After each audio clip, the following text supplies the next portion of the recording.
Olá! Vamos então trazer aqui para você hoje mais um caso de jurisprudência. Agora, nós vamos olhar um caso que trata sobre revista íntima. Será que o empregado pode ser revistado? Primeira pergunta que eu te faço hoje.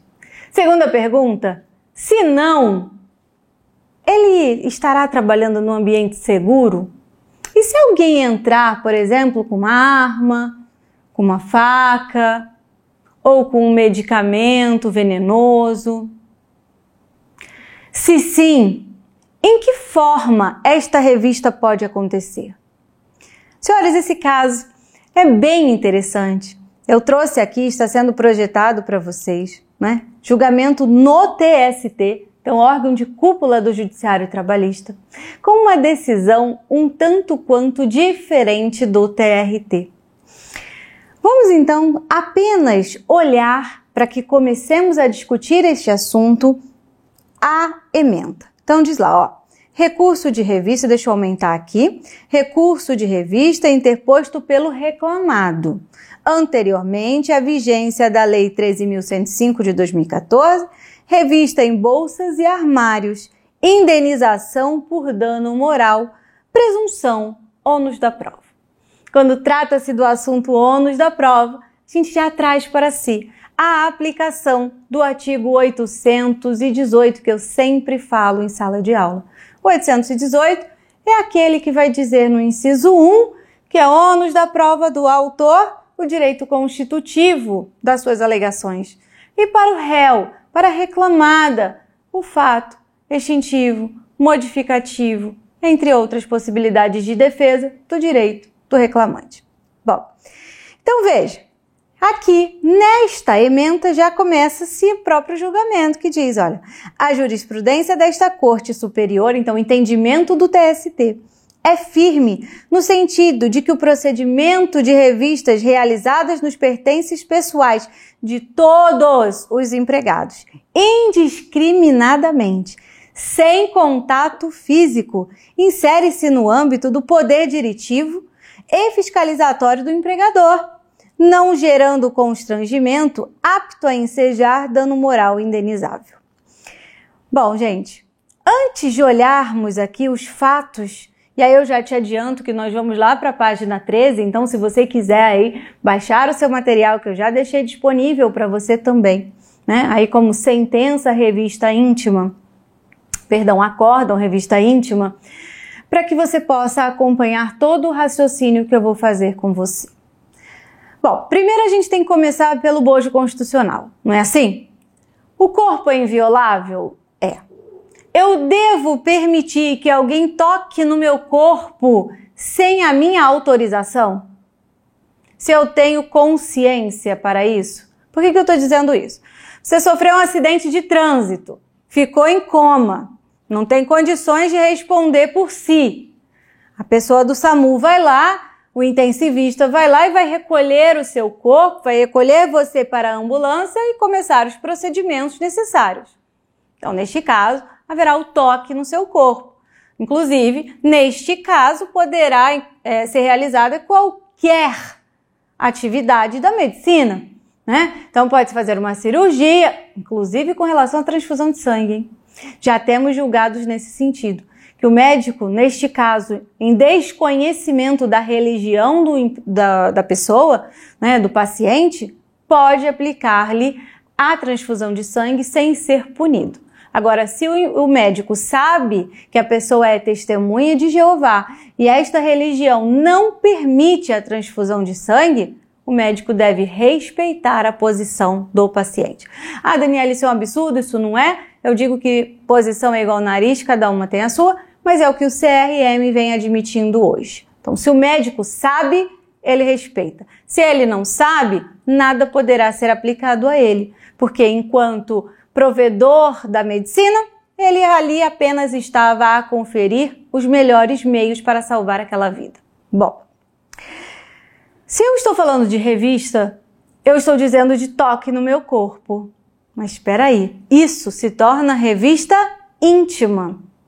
É quando eu vou ter aquele caso de uma pessoa apalpar a genitália, os seios, as coxas, olhar por dentro do cabelo de uma mulher ou de um homem que tenha o cabelo grande. Isso é revista íntima.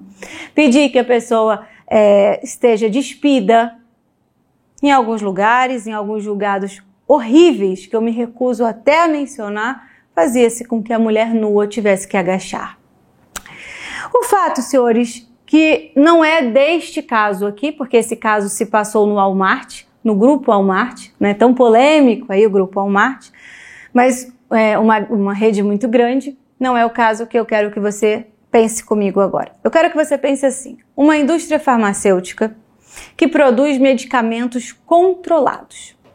Mas aqueles medicamentos, eu não tenho problema em falar nomes aqui, né? Como um Lexotan da vida, né? Um Rivotril, né? Que agora está em moda, todo mundo tomando Rivotril aí, né?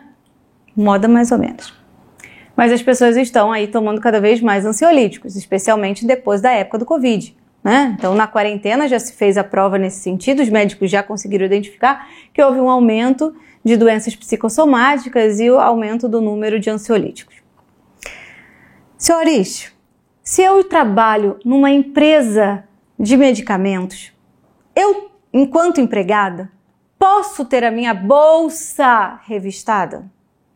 Ou devo ter a minha bolsa revistada? Bom, primeiro ponto é que o TST mesmo já disse lá, a jurisprudência superior é firme no sentido de que o procedimento de revistas realizado nos pertences pessoais de todos os empregados. Então não pode ser feito algo exclusivamente do empregado A ou do empregado B, deve ser de todos os empregados. E isso deve acontecer sem o contato físico, insere-se no âmbito do poder diretivo e fiscalizatório.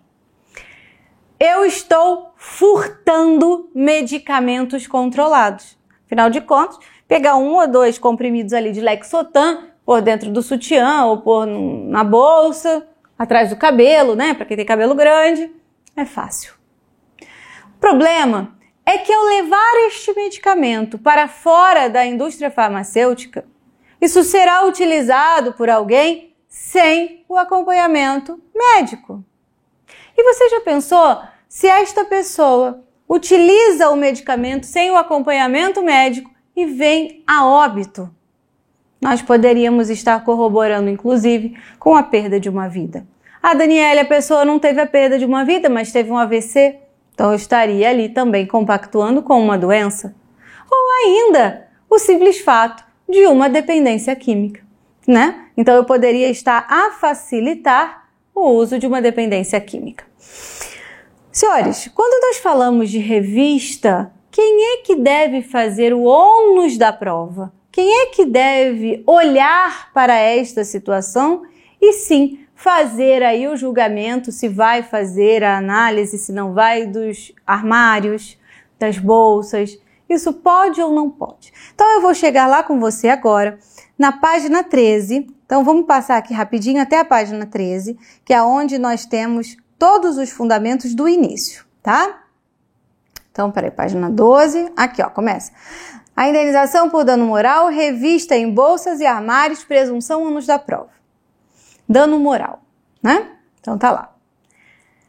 A sentença, então a sentença de primeiro grau ainda, entendeu não haver ofensa à imagem da trabalhadora devido à submissão, à revista de bolsas e armários no fim da jornada, não se equiparando à revista íntima. Assim, aquela sentença indeferiu o pedido de danos morais. Então, aquela sentença, tendo um indeferimento, julgou improcedente este pedido, que agora com a reforma trabalhista, inclusive, traz aí uma sucumbência recíproca absurda, né? Então, cuidado quando for formular o valor do pedido, né? Porque, lógico, se eu tiver pedido 50 mil e recebi 1.000, não vai ter sucumbência naquele pedido, porque eu vou ter recebido o direito mínimo. Mas se eu pedir 50 mil e foi julgado improcedente, vai caber sucumbência ali e os honorários de advogado vão incidir também ali, ainda que o empregado seja beneficiário de justiça gratuita. Então tá lá. A autora pugna pelo reconhecimento de danos morais decorrente das revistas com parte da ré. Eis que não foi demonstrada a necessidade de tais medidas de desconfiança em relação aos seus funcionários. Com razão. Então, a sentença de primeiro grau diz, não tem dano moral, agiu corretamente o Walmart, né? Inclusive, olha, trouxe uma testemunha que disse assim, ó, a prova testemunhal a seu turno deu conta do modo em que era realizada a revista, tendo declarado que de 2005 a 2009 houve revista de bolsas e armários para a reclamada. Tais revistas eram feitas pelos seguranças na saída da loja em finais de semana. Durante a semana, as revistas eram feitas na entrada dos funcionários. A revista não era feita em local restrito, mas sim em local de passagem de pessoas. Os seguranças que faziam a revista poderiam ser homens ou mulheres. Neste ponto, veja que a própria sentença tornou vulnerável o julgamento. Tanto é que o TRT, então veja, saiu lá da vara do trabalho, foi para o TRT e o TRT reformou esta decisão. O TRT entendeu que cabia sim dano moral. E aí diz lá, ó, não se pode olvidar que o ordenamento jurídico brasileiro consagra a dignidade da pessoa humana como fundamento da República. Da mesma forma, estabelece a Carta Magna em seu artigo 5º, inciso 10. São invioláveis a intimidade, a vida privada, a honra, a imagem das pessoas, assegurado o direito de indenização pelo dano material ou moral decorrente da sua violação. E assim, entendeu o caso lá no TRT que sim, era necessária a revista? Não, ela não era necessária, porque poderiam ser utilizadas outras formas de segurança. E até coloca-se lá, ó, etiquetas eletrônicas, filmadoras, né? E aí entendeu o TRT pela reforma e condenou sim a rede Walmart a dar dano moral à empregada. Então, lá diz lá, logo a ocorrência de revistas sem demonstração de efetiva necessidade autoriza a presunção do dano moral sofrido. Acontece, senhores, que aí aqui vai se discutir o valor, né? Fixaram a indenização em R$10.000. Vejam que este valor é também irrisório. Imaginem que uma pessoa que sofreu danos morais por 4 anos recebeu R$10.000. Então a gente teria uma conta aí de R$2.500 por ano, que é extremamente baixo, né? Daria mais ou menos, se arredondarmos para pagamento mensal, R$100 ao mês. Né? R$200 ao mês, perdão, né? O que é muito pouco. Então, a indenização no TRT foi reformada para 10.000. E aí recorre o grupo do Walmart dizendo, opa, peraí, para tudo. Isso é para a própria segurança, tanto dos clientes quanto da própria empregada. E aí coloca-se lá, ó, nas razões do recurso de revista, o reclamado alega que não há prova suficiente a autorizar a condenação do pagamento de indenização por dano moral. Indica a violação dos artigos 818 da CLT e o artigo 333 do CPC de 73. Questiona ainda o valor arbitrado de indenização. Aí vem o julgamento no TST. Então veja, qual é a posição do TST hoje? Diz lá, o recurso alcança conhecimento. Então ele já começou a dizer que iria novamente reformar. Então, primeira instância, não atribuiu dano moral. Segunda instância, atribuiu dano moral. Terceira instância, órgão de cúpula do Judiciário Trabalhista, está reformando para dar a mesma posição e o mesmo entendimento lá da primeira instância, dizendo que não cabe dano moral. E aí fundamenta-se, ó, o Tribunal Regional considerou que a ocorrência das revistas, sem que fosse demonstrada a necessidade pelo empregador, autoriza a presunção de dano moral sofrido. Olha aquela palavrinha aparecendo mais uma vez, presunção. E toda vez que eu falo de presunção, eu estou falando de algo relativo que pode ser eligida, ou seja, pode ser afastada por prova em contrário. Aí continua, ó.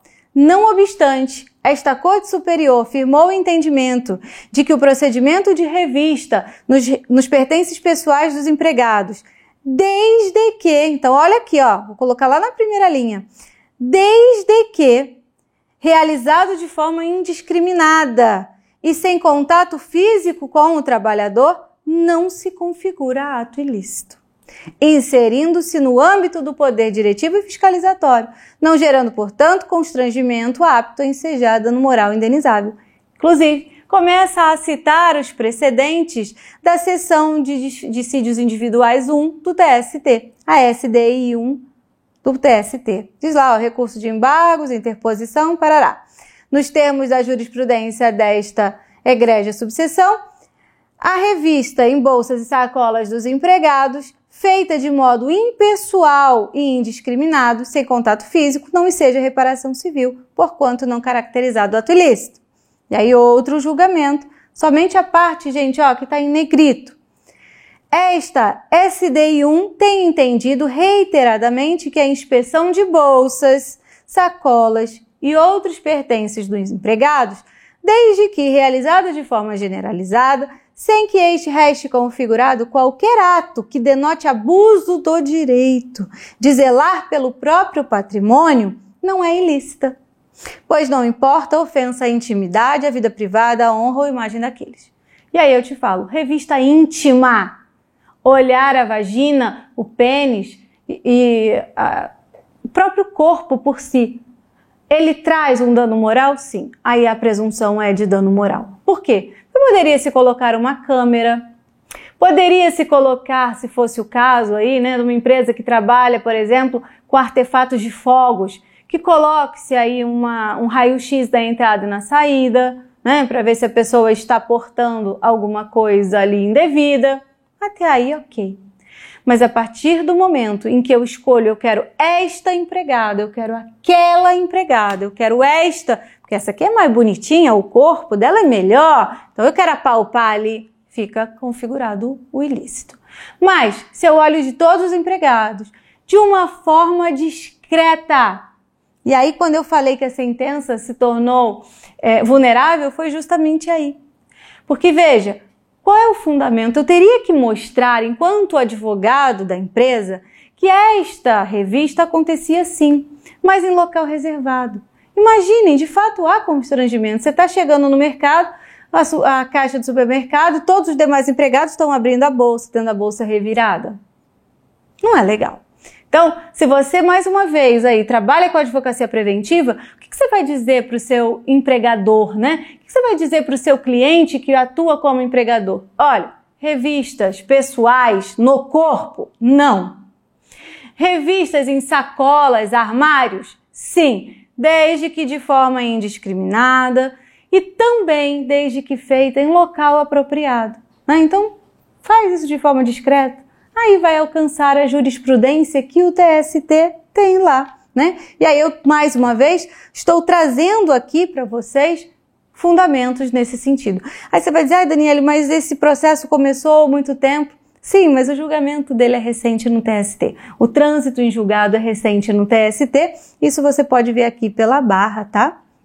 Então, este mérito, inclusive, como trata-se uma discussão de violação constitucional, poderia-se, inclusive, fazer um pré-questionamento da matéria constitucional, que a própria decisão trouxe no seu bojo. Artigo 5º, inciso 10 da Constituição Federal, o artigo artigo 1º, inciso que diz da valorização social do trabalho, da livre iniciativa e também da dignidade da pessoa humana.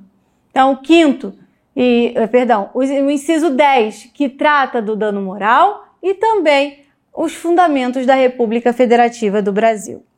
Então tá lá, ó, nesta hipótese, considerando-se que o quadro fático delineado no acórdão regional permite constatar que as revistas em bolsas e armários não eram dirigidas somente à autora, não implicavam em contato físico de qualquer natureza, não é possível presumir o dano moral delas decorrente.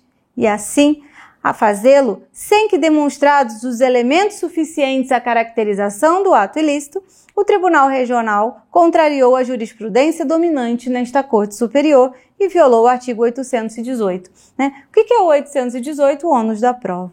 Então, entendeu o TST que, neste caso, não caberia dano moral. Senhores, vejam que aqui, então vamos ter vários outros julgamentos. Olha, vai olhando comigo, veja que essa sentença é longa, não vou ler a sentença toda, nem vou comentar a sentença toda, porque não é o assunto da nossa aula, mas você vai observar o seguinte, em momento algum, nós temos aqui o pré-questionamento da matéria constitucional. Essa é a dica final da nossa aula de hoje. Se você vai interpor recurso, você tem que pré-questionar a matéria. Se você pretende levar esta discussão ao Supremo, através de recurso extraordinário, deveria ter feito aqui o pré-questionamento de matéria constitucional. Daniele, como é que eu faço esse pré-questionamento? Na hora de formular o seu pedido, você vai colocar apenas lá uma coisa bem simples. Desde já, requer-se o pré-questionamento das matérias constitucionais aduzidas ou elencadas de tal maneira. Aí você cita os artigos abaixo. Apenas isso vai fazer com que, vai provocar com que o TST tenha que se manifestar sobre aquele pré-questionamento. Mas, se por acaso você não fez, Daniela, esqueci que tinha essa história do pré-questionamento. Como é que se faz o pré-questionamento tardio? Embargos de declaração. Lembrando que os embargos de declaração e o recurso extraordinário são os dois únicos recursos que nós importamos do processo civil para o processo do trabalho. Por isso, o prazo deles é diferenciado. Então, veja, todos os recursos do âmbito trabalhista têm 8 dias úteis de prazo. Todos. Recurso ordinário, recurso de revista, todos eles vão estar lá no prazo de 8 dias. Ocorre que quando eu trago para reanálise de algo que vem lá do processo civil, eu não posso utilizar o prazo do processo do trabalho.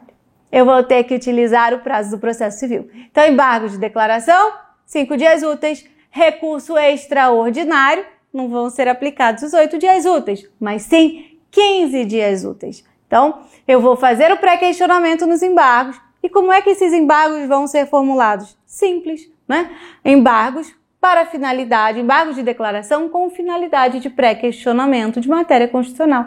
Pronto, e ali você pré-questiona, o relator vai levar a julgamento apenas para fazer o seu pré-questionamento. E aí você admite, então, a conclusão, você admite como realizado um dos requisitos para a interposição do recurso extraordinário.